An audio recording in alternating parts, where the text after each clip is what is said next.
नमः शिवाय। शिवजी सदा सहाय। ओम नमः। गुरुजी सदा सहाय।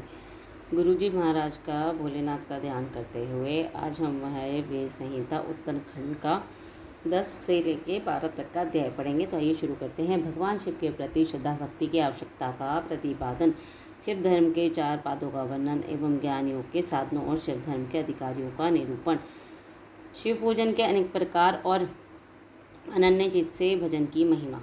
तदंतर श्री कृष्ण के प्रश्न करने पर उपमन्यु मंदराचल पर घटित हुए शिव पार्वती संवाद को प्रस्तुत करते हुए बोले। श्री कृष्ण, एक समय देवी पार्वती ने भगवान शिव से पूछा, महादेव, जो आत्म तत्व आदि के साधन में नहीं लगे हैं तथा जिनका अंतकरण पवित्र एवं वशीभूत नहीं है, ऐसे मनमती मृत्य लोकवासी जीवात्माओं के वश में आप किस उपाय से हो सकते हैं? महादेव जी ने कहा, देवी, यदि साधक के मन में श्रद्धा भक्ति ना हो तो पूजन, कर्म, तपस्या, जप, आसन आदि ज्ञान और अन्य साधन से भी मैं उसके वशीभूत नहीं होता हूँ। यदि मनुष्य के मन में श्रद्धा हो तो जिस किसी के हेतु से मैं उसके वश में हो जाता हूँ, फिर तो मेरा दर्शन, स्पर्श, पूजन मेरे साथ संभाकरण भी कर सकता है। अतः जो मुझे वश में करना चाहें उसे पहले मेरे प्रति श्रद्धा करनी चाहिए। श्रद्धा ही सर्वधर्म का हेतु है और वही इस लोक में वर्णाश्रमी पुरुषों की रक्षा करने वाली है। जो मानव अपने वर्णाश्रम धर्म के पालन में लगा रहता है, उसी की मन में श्रद्धा होती है, दूसरे की नहीं। वर्णाश्रमी पुरुषों के संपूर्ण धर्म वेदों से सिद्ध हैं। पूर्व काल में ब्रह्मा जी ने मेरी ही आज्ञा लेकर उनका वर्णन किया था। ब्रह्मा जी ने बताया हुआ वह धर्म अधिक धर्म के द्वारा साध्य है तथा अनेक प्रकार के क्रियाकल्प से युक्त होता है। उससे मिलने वाला अधिकांश फल अक्षय नहीं है और उस धन के अनुष्ठान में अनेक प्रकार के क्लेश और आयास उठाने पड़ते हैं। उस महान धर्म से परम दुर्लभ श्रद्धा को पाकर जो वर्णाश्रमी मनुष्य अनन्य भाव से मेरी शरण में आ जाते हैं, उन्हें शपथ मार्ग से धर्म, अर्थ, काम और मोक्ष प्राप्त होते हैं। वर्णाश्रम संबंधी आचार की सृष्टि मैंने ही बारंबार की है। उसमें भक्ति भाव रखकर जो मेरे हो गए हैं, उन्हीं वर्णाश्रमियों का मेरी उपासना में अधिकार है, दूसरों का नहीं। यह मेरी निश्चित आज्ञा है। मेरी आज्ञा के अनुसार धर्मार्थ से चलने वाले वर्णाश्रमी पुरुष मेरी शरण में मेरी कृपा प्रसाद से मल और माया आदि पाशों से मुक्त होते हैं तथा मेरे पुनरावृत्ति रहित धाम में पहुंचकर मेरा उत्तम सा धर्म प्राप्त करके परमानंद में निमग्न हो जाते हैं। इसलिए मेरे बताए हुए वर्ण धर्म को पाकर अथवा ना पाकर भी जो मेरी शरण में भक्त बन जाता है, वह स्वयं ही अपने आत्मा का उद्धार कर लेता है। यह कोटि गुना अधिक उपलब्ध लाभ है। अतः मेरे मुख से प्रतिपादित वर्ण धर्म का पालन अवश्य करना चाहिए। जो मोक्ष मार्ग से विलग होकर दूसरे की वस्तु के लिए श्रम करता है, उसके लिए वह सबसे बड़ी हानि है, वह बड़ी भारी त्रुटि है, वही मोह है और वही अंधनता एवं मुक्ता है। देवेश्वरी, मेरा जो सनातन धर्म है वह 4 चरणों में युक्त बताया गया है। उसके चरणों के नाम हैं ज्ञान, क्रिया, चर्या और योग। पशु, पाश और पति का ज्ञान ही ज्ञान कहलाता है। गुरु के अधीन जो विधि पूर्वक क्षण ध्वज शोधन का कार्य होता है, उसे क्रिया कहते हैं। मेरे द्वारा विहित वर्णाश्रम प्रयुक्त जो मेरे पूजन आदि धर्म है, उनके आचरण का नाम चर्या है। मेरे बताए हुए मार्ग से ही मुझ में सुस्तर भाव से चित्त लगाने वाले साधक के द्वारा जो अंतकरण की अन्य वृत्तियों का निरोध किया जाता है, उसी को योग कहते हैं। देवी, चित्त को निर्मल एवं प्रसन्न बनाना अश्वमेघ यज्ञ के समूह से भी श्रेष्ठ है, क्योंकि वह मुक्ति देने वाला है। विवाह शोक की इच्छा रखने वाले लोगों के लिए यह मन प्रसाद दुर्लभ है। जिसने यम और नियम द्वारा इंद्रिय समुदाय पर विजय प्राप्त कर लिया है, उस विरक्त पुरुष के लिए ही योग का सुलभ बताया गया है। योग पूर्व पापों को हर लेने वाला है। वैराग्य से ज्ञान होता है और ज्ञान से योग। योग्य पुरुष पतित हो तो भी मुक्त हो जाता है, इसमें संशय नहीं है। सब प्राणियों पर दया करनी चाहिए। सदा अहिंसा धर्म का पालन करने ही सबसे उचित है। ज्ञान का संग्रह भी आवश्यक है। सत्य बोलना, चोरी से दूर रहना, ईश्वर और परलोक पर विश्वास रखना, मुझ में श्रद्धा करना, इंद्रियों को संयम में रखना, वेद शास्त्रों को पढ़ना पढ़ाना, यज्ञ करना कराना, मेरा चिंतन करना, ईश्वर के प्रति अनुराग रखना और सदा ज्ञानशील होना ब्राह्मण के लिए नितांत आवश्यक है। जो ब्राह्मण ज्ञान योग की सिद्धि के लिए सदा इस प्रकार उपयुक्त धर्मों का पालन करता है, वह शीघ्र ही विज्ञान पाकर लोक को भी सिद्ध कर लेता है। प्रिय ज्ञानी पुरुष ज्ञानाग्नि के द्वारा इस कर्म में शरीर को क्षण भर में दग्ध करके मेरे प्रसाद से योग का ज्ञाता होकर कर्म बंधन से छुटकारा पा जाता है। पुण्य पाप में जो कर्म है उसे मोक्ष का प्रतिपादक बताया गया। इसलिए योगी पुरुष योग के द्वारा पुण्य का परित्याग कर दे। फल की कामना से प्रेरित होकर कर्म करने से ही मनुष्य बंधन में पड़ता है, केवल कर्म करने मात्र से नहीं। अतः कर्म के फल को त्याग कर देना चाहिए। प्रिय, ये पहले कर्मज्ञ यज्ञ द्वारा बाहर मेरी पूजा करके फिर ज्ञान योग में तत्पर हो साधक योग का अभ्यास करे। कर्मज्ञ से मेरे यथार्थ स्वरूप का बोध प्राप्त हो जाने पर जीव युक्त हो मेरे जन्म से विरत हो जाते हैं। उस समय में मिट्टी, पत्थर और सुवर्ण में भी संभाव रखते हैं। जो मेरा भक्त नित्य युक्त एवं एकाग्रचित हो ज्ञान योग में तत्पर रहता है, वह मुनियों में श्रेष्ठ एवं योगी होकर मेरा सायुज्य प्राप्त कर लेता है। जो वर्णाश्रमी पुरुष मन से विरक्त नहीं है, वे मेरा आश्रय ले ज्ञान, चर्या और क्रिया इन तीनों में ही प्रवृत्त होने के अधिकारी होते हैं। उन्हीं के अनुष्ठान के योग्य तब बताते हैं। मेरा पूजन दो प्रकार का है, ब्रह्म और अभ्यंतर। इसी तरह मन, वाणी, शरीर इन त्रिविध साधनों के भी से मेरा भजन तीन प्रकार का माना गया है। तब कर्म, जप, ध्यान और ज्ञान ये मेरे भजन के 5 स्वरूप हैं। अतः साधु पुरुष उसे 5 प्रकार का भी कहते हैं। मूर्ति आदि में जो मेरा पूजन आदि होता है, जिसे दूसरे लोग जान लेते हैं, वह ब्रह्म पूजन या भजन कहा गया है। और वह भजन पूजन जब मन के द्वारा होने से केवल अपने ही अनुभव का विषय होता है, तब यह अभ्यंतर कहलाता है। मुझ में लगा हुआ चित्त ही मन कहलाता है। सामान्यतः मन मात्र को यहाँ मन नहीं कहा गया है। इसी तरह जो वाणी मेरे नाम के जप और कीर्तन में लगी हुई है, वह वाणी कहलाने योग्य है, दूसरी नहीं। जो मेरे शास्त्र में बताया है त्रिगुण आदि चिन्हों से अंकित है और निरंतर मेरी सेवा पूजन में लगा हुआ है, वही शरीर है, दूसरा नहीं। मेरी पूजा को ही कर्म जानना चाहिए। बाहर जो यज्ञ आदि किए जाते हैं, उन्हें कर्म नहीं किया जा सकता है। मेरे लिए शरीर को सुखाना ही तप है, कृच, चंद्रायन आदि का अनुष्ठान नहीं। पंचाक्षर मंत्र की आवर्ती प्रणव का अभ्यास तथा रुद्राध्याय आदि का बारंबार पाठ ही यहाँ जब कहा गया है, वेदाध्ययन आदि नहीं। मेरा स्वरूप ही चिंतन स्मरण ही ध्यान है, आत्मा आदि के लिए की हुई समाधि नहीं। मेरे आगमों के अर्थ को भलीभांति जानना ही ज्ञान है, दूसरे किसी वस्तु के अर्थ को समझना नहीं।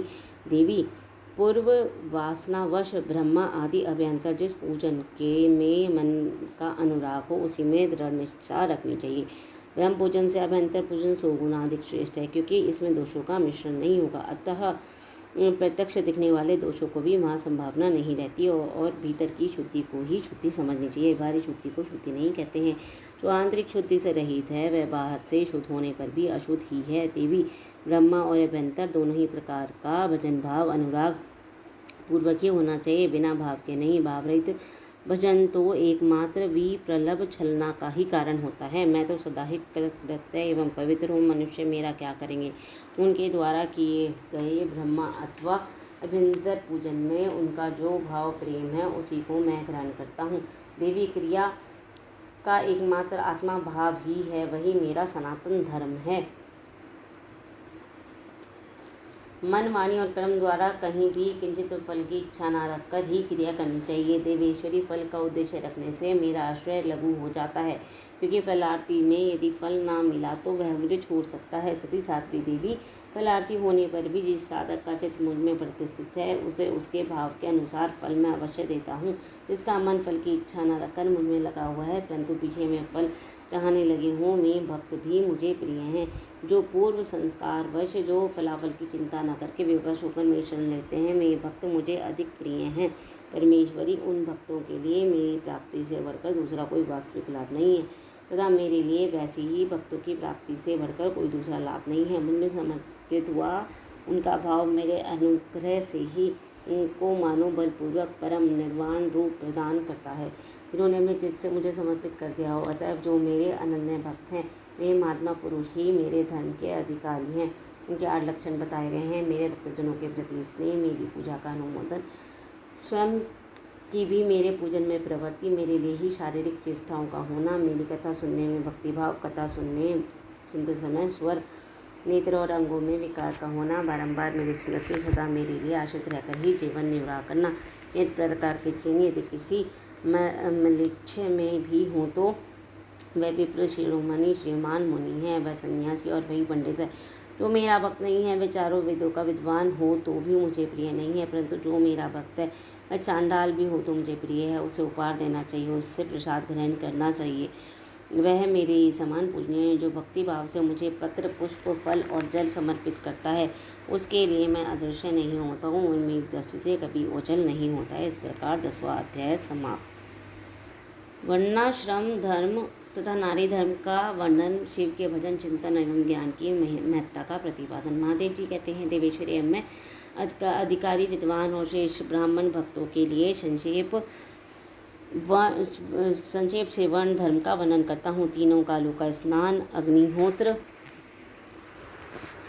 विधिवत शिवलिंग पूजन, दान, परमेश्वर प्रेम, सदा सर्वत्र दया, सत्य भाषण, संतोष, अस्तिकता, किसी भी जीव की हिंसा न करना, लज्जा, श्रद्धा, अध्ययन, योग, निरंतर अध्यापन, व्याख्यान, ब्रह्मचार्य, उपदेश, श्रवण, तपस्या, क्षमा, शौच, शिखा धारण, यज्ञोपवीत धारण, पगड़ी धारण करना, दुपट्टा लगाना, निषिद्ध वस्तु का सेवन न करना, रुद्राक्ष की माला पहनना, प्रत्येक पर्व में विशेषतः चतुर्दशी को शिव जी की पूजा करना, ब्रह्मकूच का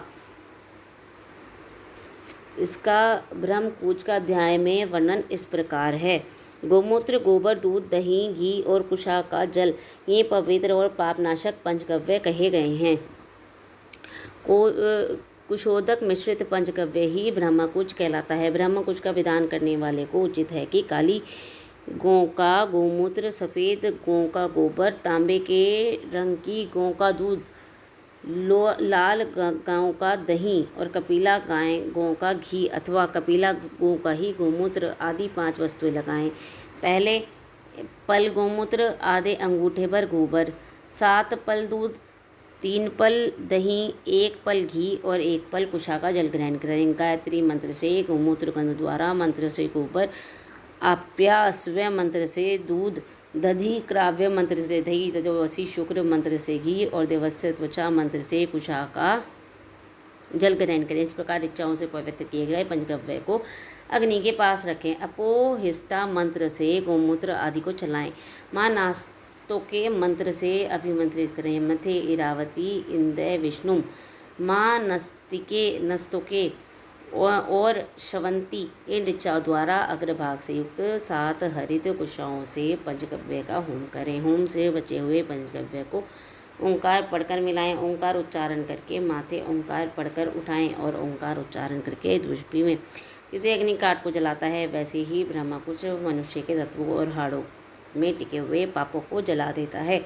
देवताओं से अधिष्ठित होने के कारण ब्रह्मकुच 3 लोकों में पवित्र हुआ है।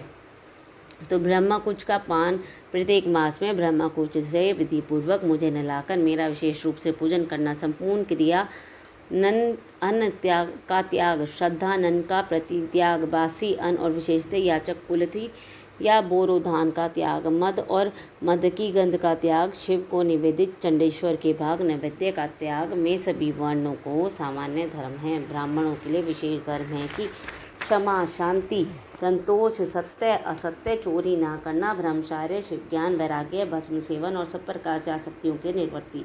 इन 10 धर्मों को ब्राह्मणों का विशेष धर्म कहा गया है। अब योगियों यतियों के लक्षण बताए जाते हैं। दिन में भिक्षानन भोजन उनका विशेष धर्म है। यह वानप्रस्थ आश्रमों वालों के लिए भी उनके समान ही अभिष्ट है। इन सबको और ब्रह्मचारियों को भी रात में भोजन नहीं करना चाहिए। पढ़ाना, यज्ञ करना और दान देना, इनका विधान मैंने विशेषतः क्षत्रियों और वैश्यों के लिए नहीं किया है। मेरे आश्रम में रहने वाले राजाओं और क्षत्रियों के लिए थोड़े में धर्म का संग्रह इस प्रकार है। सब वर्णों की रक्षा, युद्ध में शत्रुओं का वध, दुष्ट पक्षियों, मृगों और दुराचारी मनुष्यों का दमन करना, सब लोगों पर विश्वास न करना, केवल शिव योगियों पर ही विश्वास करना, ऋतु काल में ही स्त्री संसर्ग करना, सेना का संरक्षण, गुप्तचर भेजकर लोक में घटित होने वाले समाचारों को जानना, सदा अस्त्र धारण करना तथा भस्म में कंचुक धारण करना, गौरक्षा, वाणिज्य और कृषि, ये वैश्य के धर्म बताए गए हैं। क्षुद्रेतर वर्णों ब्राह्मण, क्षत्रिय और वैश्यों की सेवा शूद्र का धर्म कहा गया है। बाग लगाना, मेरे तत्व की यात्रा करना और अपनी धर्मपत्नी के साथ ही समागम करना गृहस्थ जीवन के लिए विहित धर्म है। वनवासियों, यतियों और ब्रह्मचारियों के लिए ब्रह्मचर्य का पालन करना मुख्य धर्म है। स्त्रियों के लिए पति की सेवा ही सनातन धर्म है, दूसरा नहीं। कल्याणी, यदि पति की आज्ञा हो तो नारी मेरा पूजन भी कर सकती है। जो स्त्री पति की सेवा छोड़कर व्रत में तत्पर होती है वह नरक में जाती है। इस विषय में विचार करने की आवश्यकता नहीं है। अब मैं विधवा स्त्रियों को सनातन धर्म का वर्णन करूँगा। व्रत, दान, तप, शौच, भूमि शयन आदि, केवल रात में ही भोजन, सदा ब्रह्मचर्य का पालन, भस्म तथा जल से स्नान, शांति, मौन, क्षमा, विधि पूर्वक सब जीवों का अन्न का वितरण, अष्टमी, चतुर्दशी, पूर्णिमा और विशेषतः एकादशी को विधिवत उपवास और मेरा पूजन, ये विधवा स्त्रियों का धर्म है। देवी, इस प्रकार मैंने संक्षेप में अपने आश्रम का सेवन करने वाले ब्राह्मणों, क्षत्रियों, वैश्यों, सन्यासियों, ब्रह्मचारियों और वानप्रस्थों एवं गृहस्थों के धर्म का वर्णन किया। साथ ही शूद्रों और नारियों के लिए भी सनातन धर्म का उपदेश दिया। देवेश्वरी, तुम्हें सदा मेरा ध्यान और मेरा षडाक्षर मंत्र का जाप करना चाहिए। यही संपूर्ण वेदोक्त धर्म है और यही धर्म और अर्थ का संग्रह है। लोक में जो मनुष्य अपनी इच्छा से मेरे विग्रह की सेवा का व्रत धारण किए हुए हैं, पूर्व जन्म की सेवा से के संस्कार से युक्त होने के कारण भावातिरेक से संपन्न है, मैं स्त्री आदि विषयों में अनुरक्त हो या विरक्त, पापों से उसी प्रकार लिप्त नहीं होते जैसे जल से कमल का पत्ता। मेरे प्रसाद से विशुद्ध हुए उन विवेकी पुरुषों को मेरे स्वरूप का ज्ञान हो जाता है। फिर उनके लिए कर्तव्यगता का विधि विधान निषेध नहीं रह सकता। समाधि तथा शरणागति भी आवश्यक नहीं रहती। जैसे मेरे लिए कोई विधि निषेध नहीं है वैसे ही उनके लिए भी नहीं है।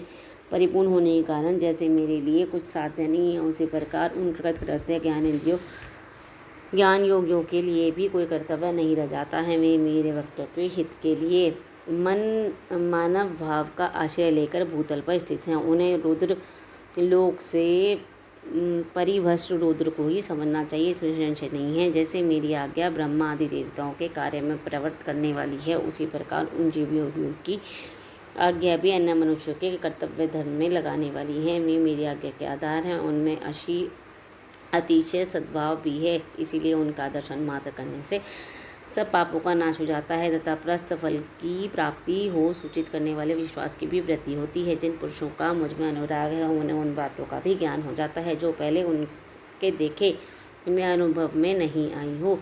उनमें अकस्मात कंप, स्वेद, अश्रुपात, कंठ में स्वर विकार और आनंद आदि भावों का बारंबार उदय होने लगता है।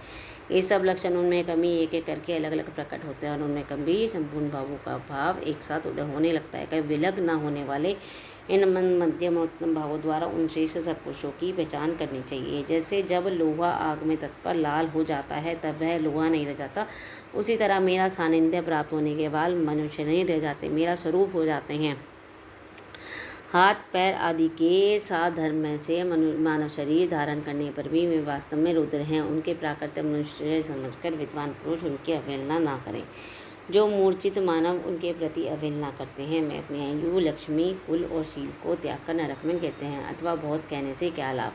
जिस किसी भी उपाय से मुझ में चित्त लगाना कल्याण की प्राप्ति का एकमात्र साधन है। उपमन्यु कहते हैं, इस प्रकार परमात्मा श्री कांतनाथ शिव ने तीनों लोकों में हित के लिए ज्ञान का सारभूत अर्थ का संग्रह प्रकट किया है। संपूर्ण वेदशास्त्र, इतिहास, पुराण और विद्याएँ इन ज्ञान संग्रह की ही विस्तृत व्याख्याएँ हैं। ज्ञान, श्रेय, अनुष्ठेय, अधिकार, साधन और साध्य, इन 6 अर्थों का भी यह संक्षिप्त संग्रह बताया गया है। श्री कृष्ण जो शिव और शिव संबंधी ज्ञानामृत से तृप्त है, उनकी भक्ति से संपन्न है, उसके लिए बाहर भीतर कुछ भी कर्तव्य शेष नहीं है। इसलिए क्रमशः ब्रह्म और अभ्यंतर कर्म को त्याग कर ज्ञान से श्री का साक्षात्कार करके फिर उन साधनभूत ज्ञान को भी त्याग दें। यह चित्त शिव में एकाग्र नहीं है और कर्म करने से भी क्या लाभ, और यदि चित्त एकाग्र ही है तो कर्म करने की भी क्या आवश्यकता है। अतः 12 भीतर के कर्म करके या ना करके जिस किसी भी उपाय से भगवान शिव में चित्त लगाए, जिनका चित्त भगवान शिव में लगा है और जिनकी बुद्धि सुस्थिर है, ऐसे सत्पुरुषों को इहलोक और परलोक में भी सर्वत्र परमानंद की प्राप्ति होती है। यहाँ ओम नमः शिवाय इस मंत्र से सब सिद्धियाँ सुलभ होती हैं। अतः परावर, विभूति, उत्तम, मध्यम ऐश्वर्य की प्राप्ति के लिए इस मंत्र का ज्ञान प्राप्त करना चाहिए। इस प्रकार 11वां अध्याय समाप्त। पंचाक्षर मंत्र के महात्म्य का वर्णन। श्री कृष्ण बोले, सर्वज्ञ महर्षि प्रवर, आप संपूर्ण ज्ञान के महासागर हैं। अब मैं आप में बुक से पंचाक्षर मंत्र के महात्म्य का तत्वत वर्णन सुनना चाहता हूँ। उपमन्यु ने कहा, देवकी नंदन, पंचाक्षर मंत्र के महात्म्य का विस्तार पूर्वक वर्णन तो 100 करोड़ वर्षों में भी नहीं किया जा सकता। अतः संक्षेप में इसकी महिमा सुनो। वेद में तथा शवागम में दोनों जगह यह षडाक्षर प्रणक सहित पंचाक्षर मंत्र समस्त शिव भक्तों को संपूर्ण अर्थ का साधक माना गया है।